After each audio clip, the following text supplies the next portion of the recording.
ఓం శ్రీ సాయిరామ్. గురువు జీవితంలోకి ప్రవేశిస్తే మన జీవితం సరైన మార్గంలో ప్రయాణం సాగిస్తుంది. గురువు జీవితంలోకి ప్రవేశించటానికి ముందు పాపపుణ్యాలతో కూడినటువంటి మన యొక్క జీవన ప్రయాణం, గురువు వచ్చిన తర్వాత పాపాలు, తప్పులు క్రమక్రమంగా తగ్గుతూ వచ్చి చివరికి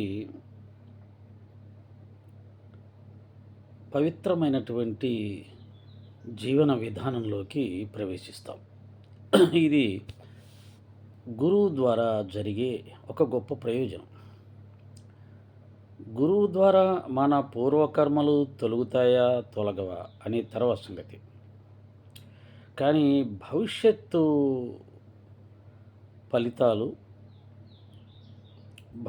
ఫలితాలు దేని మీద ఆధారపడి ఉంటాయి? ప్రస్తుతం మన కర్మల మీద. కాబట్టి మన కర్మలు ఎప్పుడైతే పవిత్రీకరించబడతాయో, పావనమవుతాయో, సరిగ్గా ఉంటాయో, ధర్మబద్ధంగా ఉంటాయో, భవిష్యత్తు కర్మల ఫలాలు కూడా మనం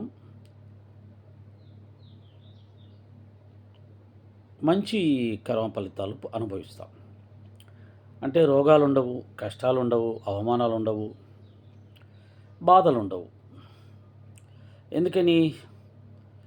గురువు కారణంగా మనం మంచి కర్మలే చేసాం, మంచి ఆలోచనలే చేసాం, మంచి జీవితాలే జీవించాం. కాబట్టి ఆ కర్మల ఫలితాలంగా భవిష్యత్తులో మనం అన్ని మంచి ఫలితాలే అనుభవిస్తాం. కాబట్టి గురువు ద్వారా మనకు కలిగే ఒక గొప్ప ప్రయోజనం ఇది. పూర్వకర్మల ఫలితాలు తొలగవు, ఆ ఫలితాలు అనుభవించాల్సిందే. అయితే సద్గురువు మన జీవితంలోకి ప్రవేశించినప్పుడు పూర్వకర్మల ఫలితాలు కూడా తొలగించగలిగినటువంటి శక్తి సద్గురువుకు ఉంటుంది. గురువు అంటే మనని సరైన దారిలో నడిపించేవాడు. సద్గురువు అని అంటే మనని ఆత్మసాక్షాత్కార మార్గంలో ఆత్మజ్ఞానాన్ని ప్రసాదిస్తూ నడిపించేవాడు. ఎప్పుడైతే ఆత్మజ్ఞానం నీకు లభిస్తుందో పూర్వజన్మ కర్మల ఫలితాలు కూడా తొలగించుకునే శక్తి నీకు వస్తుంది. ఒకవేళ ఆ పూర్వజన్మ కర్మల కూడా నువ్వు తొలగించుకోలేకపోయినా వాటికి అంటకుండా జీవించే ఆత్మజ్ఞానం నీకు ఉంటుంది. కాబట్టి దాని ప్రభావం నీ మీదే ఉండదు. ఇది సద్గురువు ద్వారా మనకు లభించే ఆత్మజ్ఞానం వలన కలిగే ప్రయోజనం. గురువు మన కర్మలను సరిచేస్తే సద్గురువు ఆత్మజ్ఞానాన్ని ప్రసాదించి పూర్వజన్మ కర్మలను, పూర్వకర్మల ఫలితాలను కూడా తట్టుకునే శక్తిని ఇస్తాడు.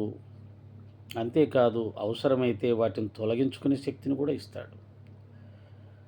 గురువు అనగా కొంతవరకు మనం ఒక రకమైన అవగాహనలు చేసుకున్నప్పుడు శాస్త్రాధ్యయనం చేసి శాస్త్రజ్ఞానాన్ని మనకు అందించి శాస్త్రాల్లో మనని ఎలా జీవించమని చెప్పారో అలా మనని నడిపించేవాడు గురువు. అయితే సద్గురువు అని అంటే సత్ అనగా సత్యమైనది, ఆత్మ.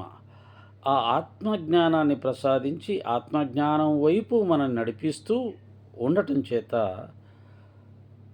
పూర్వజన్మ కర్మల్ని, పూర్వకర్మల ఫలితాలను ఏవైనా ఉంటే వాటిని కూడా తొలగించుకునే శక్తి, లేదా వాటిని ఏమాత్రం అంటకుండా ఉండగలిగినటువంటి స్థాయిలో మనని నిలిపి ఉంచేవాడే సద్గురువు. మరి సమర్థ సద్గురువు అదిగో నా వెనకాల ఉన్నాడు, చూడండి ఎలా ఉన్నాడో, దేదీప్యమానంగా ప్రకాశిస్తున్నాడు. గాఢాంధకారంలో నుంచి అత్యంత ప్రకాశవంతంగా వచ్చే సూర్యభగవానులా ప్రకాశిస్తున్నాడు. ఆ సమర్థ సద్గురు జీవితంలోకి ప్రవేశించినప్పుడు ఇక ఆ జీవితం ఎలా ఉంటుందో చెప్పడం అనితర సాధ్యం.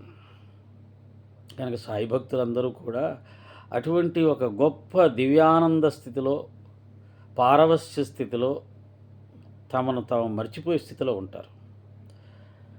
అటువంటి సమర్థ సద్గురువుని ఆశ్రయించిన సాయి భక్తుల యొక్క భక్తి విశ్వాసాలను కదిలించటం, చెరిపివేయడం, తగ్గించటం ఎవరికన్నా సాధ్యమవుతుందా అని ఒక నవ్వు వచ్చి ఈ వీడియో చేయాలనిపించి చేశాను. సాయిరాం, సాయిరాం.